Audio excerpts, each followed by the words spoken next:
Quantas vezes, em meio ao caos diário, sentimos a necessidade urgente de falar, agir ou nos defender? Para muitos, o silêncio parece ser uma fraqueza, uma falta de resposta que indica rendição. Mas, na realidade, ele é uma das manifestações mais poderosas da sabedoria divina. O silêncio é um espaço onde a verdadeira compreensão se revela. Lembro-me de quando Jesus, diante de seus acusadores, escolheu não responder a todas as acusações. Em Mateus 27:14, está escrito que ele não respondeu uma palavra, e o governador se admirava muito. Essa escolha de silêncio não foi apenas uma tática, mas um ato de confiança plena no propósito maior que ele sabia estar em andamento. O barulho constante em nosso dia a dia nos empurra a dar respostas rápidas e muitas vezes impensadas.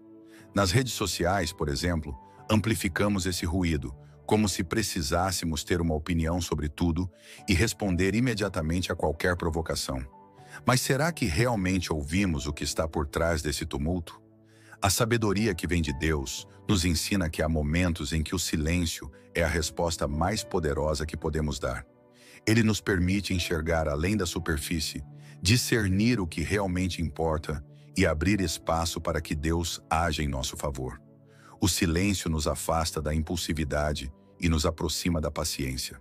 Uma virtude que nos ensina a esperar o momento certo para falar, especialmente em momentos de provação. O silêncio pode ser nossa melhor defesa. Moisés, diante do Mar Vermelho e encurralado pelo exército de Faraó, recebeu uma instrução que mudaria o curso da história. Em Êxodo 14:14, lemos que o Senhor pelejará por vocês e vocês se calarão. Esse silêncio não era passividade, mas a certeza de que Deus estava no controle. Muitas vezes, em nossas batalhas pessoais, esquecemos essa verdade, achando que precisamos argumentar, convencer e provar nosso ponto de vista. Porém, o silêncio, quando aliado à fé, é uma arma poderosa. Ele nos dá tempo para refletir, nos fortalecer e esperar o agir de Deus em nosso favor. O silêncio também nos permite enxergar o outro com mais clareza. No meio do barulho, os julgamentos e preconceitos falam mais alto, mas é no silêncio que conseguimos ouvir com o coração. Aprender a silenciar a mente em momentos de conflito nos permite ver além das palavras ditas. A sabedoria divina nos ensina a ouvir o que não foi falado, entender as motivações ocultas e agir com compaixão. Não se trata de ignorar ou fugir das situações difíceis, mas de criar espaço para a verdade e a compreensão. Jesus, ao ser questionado pelos fariseus e líderes religiosos, muitas vezes optava por não responder diretamente. Em Lucas 23:9, quando interrogado por Herodes, Jesus permaneceu em silêncio. Esse silêncio, longe de ser visto como fraqueza, trouxe à tona a falta de propósito nas acusações feitas contra ele. Da mesma forma, quando escolhemos o silêncio em meio às provocações, revelamos a falta de substância nas críticas que recebemos. Não precisamos nos basear em nossas reações, quando a sabedoria que habita em nós fala mais alto através do silêncio. Ao entendermos a profundidade do silêncio, percebemos que ele não é vazio. Pelo contrário, é pleno de significado. Ele abre espaço para a escuta ativa, para a presença de Deus e para a transformação interna. Na próxima vez que você se sentir compelido a reagir, pense no valor que o silêncio pode trazer. Ele pode ser o intervalo necessário para que a sabedoria de Deus se revele, e assim você possa agir com discernimento, em vez de reagir por impulso. Assim, ao aprender a esperar, desenvolvemos a sabedoria que nos capacita a entender o que realmente importa. O tempo de espera é um convite de Deus para aprofundar nossa confiança nele. Descanse em sua providência e aprenda que, em tudo, há um propósito. Enquanto espero, ele trabalha silenciosamente nos bastidores, preparando o cenário para o cumprimento de suas promessas. Não há perda no tempo de espera, apenas crescimento e preparação para o que está por vir. Os conselhos errados podem destruir reinos. A importância de quem escolhemos ouvir é uma das lições mais cruciais para a sabedoria. Deus nos ensina a Bíblia, que está cheia de exemplos de riscos, líderes e indivíduos que faleceram tudo por seguir conselhos errados. Um dos casos mais emblemáticos é o de Roboão, filho de Salomão, que herdou um dos reinos mais poderosos de Israel. Quando teve que decidir como governar, ele consultou tanto conselheiros experientes que serviram a seu pai, quanto amigos mais jovens e inexperientes. Em vez de ouvir as sabedorias que sugeriam um governo mais brando e misericordioso, ele escolheu seguir os conselhos dos jovens, que eram mais duros e tirânicos. Esse erro dividiu Israel, e o reino, que foi construído com tanto esforço, começou a ruir. 1 Reis 12, 6 a 16. A sabedoria nos ensina que nem todos que falam em nossas vidas têm as melhores intenções. Discernir de quem receber conselhos é uma habilidade que exige discernimento e humildade. Muitas vezes nos cercamos de pessoas que dizem o que queremos ouvir, em vez de procurar aquelas que nos desafiam a crescer e a fazer o que é certo. Em Provérbios 12 e 15 é escrito: o caminho do insensato parece-lhe justo, mas a sabedoria dá ouvidos aos conselhos. A verdadeira sabedoria não está em ouvir apenas palavras agradáveis, mas em buscar aqueles que nos conduzem à verdade, mesmo que essa verdade seja difícil de ouvir. O mundo moderno está repleto de conselhos superficiais, especialmente com o fácil acesso às redes sociais e à mídia. Somos bombardeados por opiniões de todos os lados, e muitas vezes é difícil discernir o que realmente vale a pena ouvir. A sabedoria que vem de Deus nos ensina a filtrar esses conselhos com discernimento. Paulo nos avisa sobre isso em 2 Timóteo 4:3, quando diz: porque virá tempo em que não suportarão a sã doutrina, mas tendo grande desejo de ouvir coisas agradáveis, juntarão para si mestres conforme seus próprios desejos. A sabedoria que vem de Deus nos protege dos conselhos que podem nos levar a caminhos de destruição. Os conselhos que escolhemos seguir podem determinar o curso de nossa vida. Na história de Jó, vemos como os conselhos dos seus amigos, mesmo bem-intencionados, estavam profundamente equivocados. Eles insistiam que o sofrimento de Jó era resultado de seus próprios pecados, quando, na verdade, havia um propósito muito maior e mais profundo por trás de suas provas. Jó 40 e 2:7. Deus repreende esses amigos por suas palavras erradas. Portanto, o discernimento é crucial para identificar quando um conselho, por mais lógico que pareça, está desalinhado com os propósitos divinos. A sabedoria também nos ensina a buscar conselhos de fontes que realmente possuem experiência e temor a Deus. Em Provérbios 11:14 está escrito: não havendo sábia direção, o povo cai, mas na multidão de conselheiros há segurança. A multiplicidade de conselheiros mencionados aqui não se refere à quantidade, mas à qualidade. Bons conselheiros são aqueles que buscam a verdade, têm uma vida moldada pela sabedoria e que colocam os princípios de Deus acima de seus próprios interesses. Quando ouvimos pessoas sábias, permitimos que a sabedoria de Deus nos guie, protegendo-nos de erros que poderiam destruir não apenas reinos, mas também nossa própria vida. Por isso, ao enfrentarmos decisões importantes, devemos aprender a olhar para conselhos em Deus, na Sua palavra e naqueles que vivem de acordo com seus ensinamentos. O erro de Roboão serve como um alerta para todos nós. A escolha de quem ouvimos pode mudar o destino de nossa vida. A sabedoria não está na idade, mas no espírito. Existe uma crença comum de que a sabedoria vem com a idade, mas a sabedoria que vem de Deus nos ensina algo diferente. A verdadeira sabedoria não é necessariamente uma questão do número de anos vividos, mas sim do espírito que habita dentro de nós e da nossa capacidade de aprender e ser guiados por Deus. Jó, em meio à sua angústia e ao diálogo com seus amigos, ouviu Eliú, o mais jovem entre eles, dizer em Jó 13:2-8: na verdade, há o Espírito no homem, e a inspiração do Todo-Poderoso o faz sábio. Essa declaração revela que a sabedoria não está limitada à experiência de vida ou à idade, mas à disposição do coração em ser guiado pela verdade de Deus. Muitos exemplos bíblicos demonstram que Deus concede sabedoria aos jovens que se dispõem a buscar sua orientação. Um dos casos mais notáveis é o de Salomão, que ao se tornar rei ainda muito jovem, teve a humildade de reconhecer suas limitações e pediu sabedoria a Deus para governar o povo. 1 Reis 3:9. Salomão disse: Dá, pois, ao teu servo um coração entendido para julgar o teu povo, para que possa discernir entre o bem e o mal. Sua juventude não foi um obstáculo para isso. Deus derramou sobre ele uma sabedoria que o tornou um dos maiores reis da história de Israel.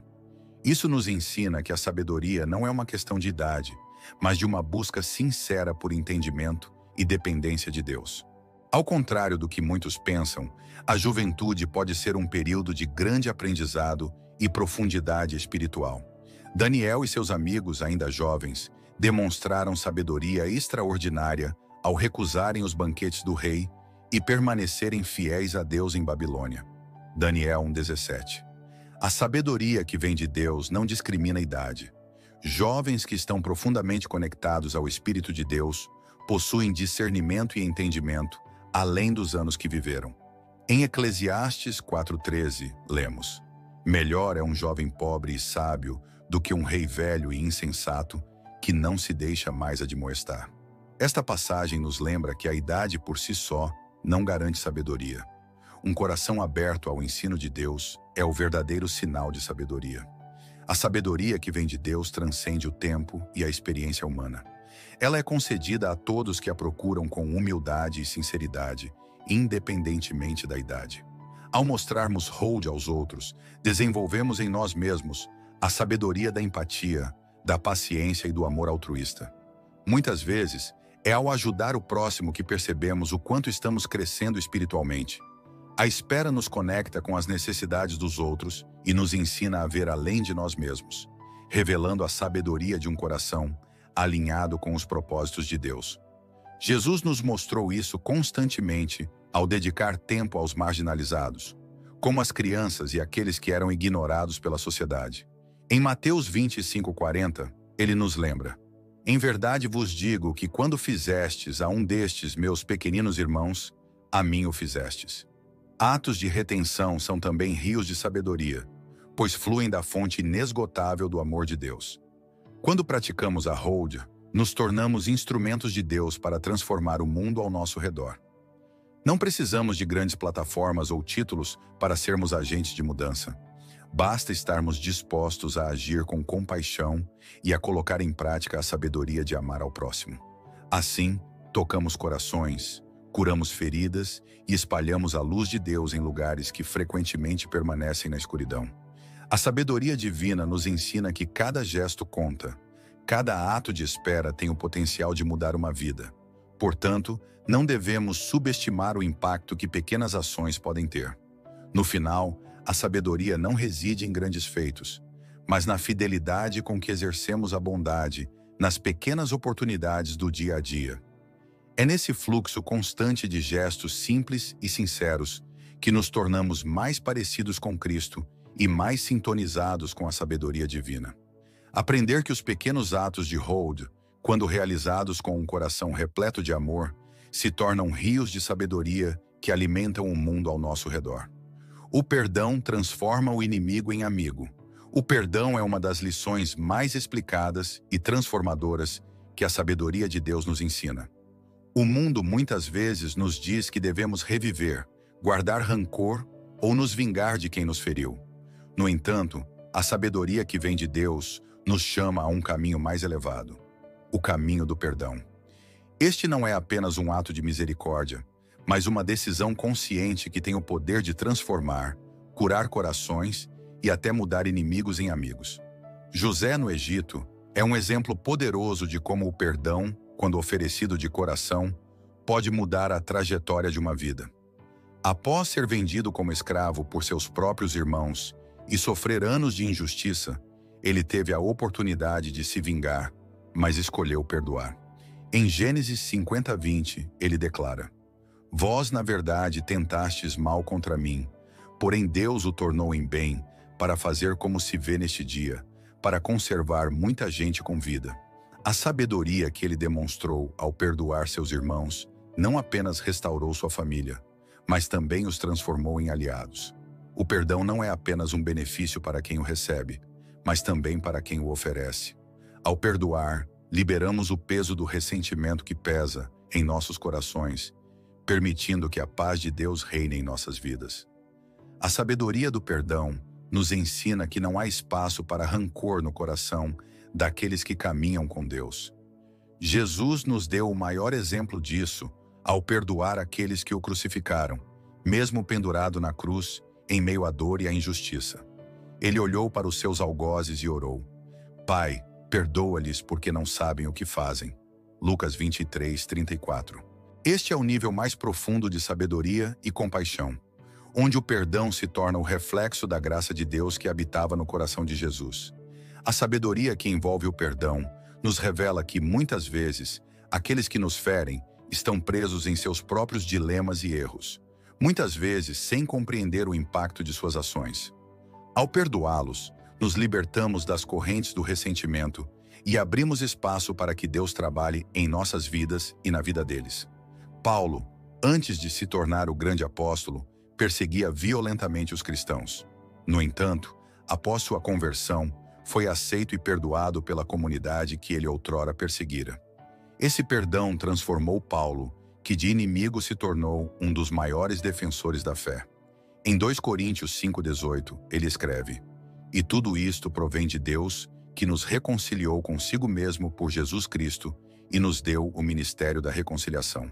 O perdão genuíno tem o poder de reconciliar e transformar vidas de maneira inimaginável. Perdoar não significa justificar o erro ou esquecer o que aconteceu.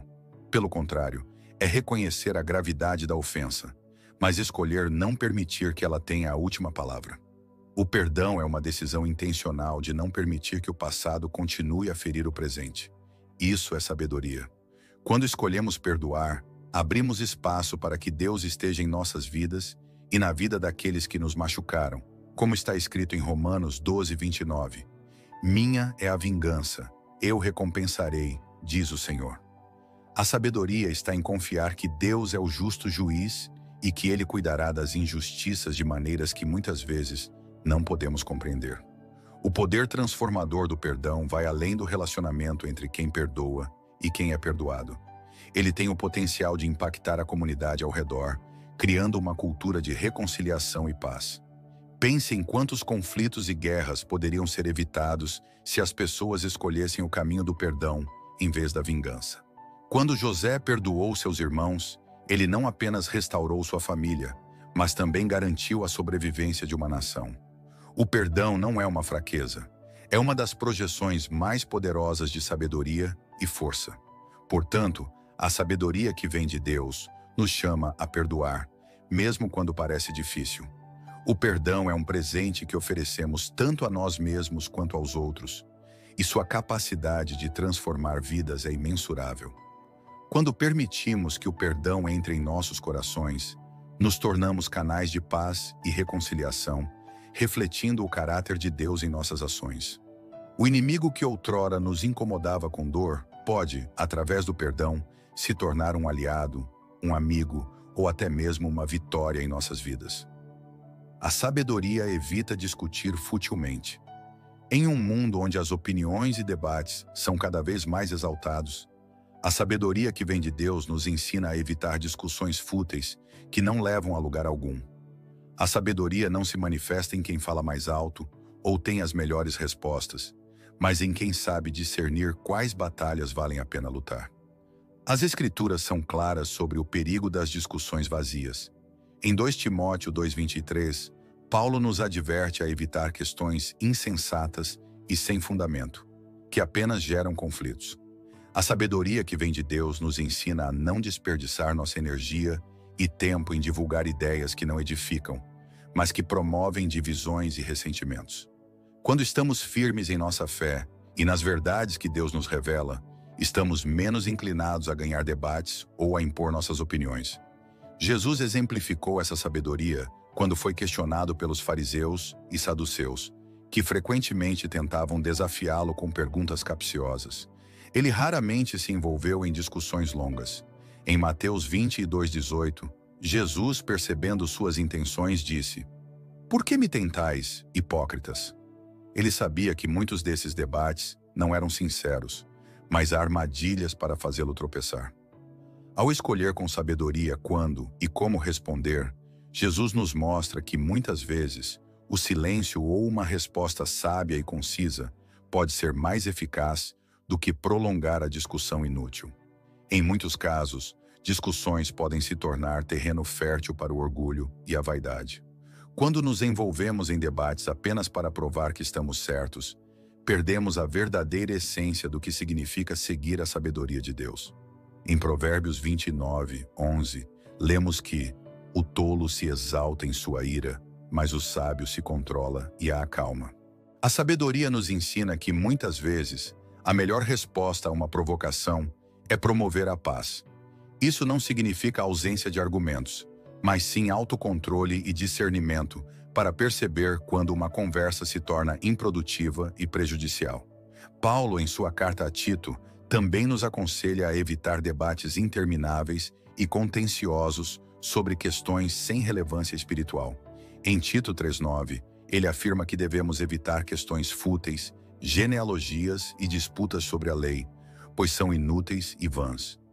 Essas palavras ressoam ainda hoje, quando muitos cristãos se envolvem em debates teológicos ou políticos que, no final, não constroem o corpo de Cristo e apenas geram divisões. A sabedoria nos orienta a escolher nossas batalhas com sabedoria. Em vez de nos perdermos em discussões, devemos buscar formas de edificar e compartilhar a verdade de forma amorosa e construtiva. Isso não significa que devemos deixar de lado as questões importantes, mas, ao contrário, devemos focar naquilo que realmente importa e que é digno de nossa energia e atenção. Evitar discussões fúteis é um sinal de maturidade espiritual, que reconhece que a paz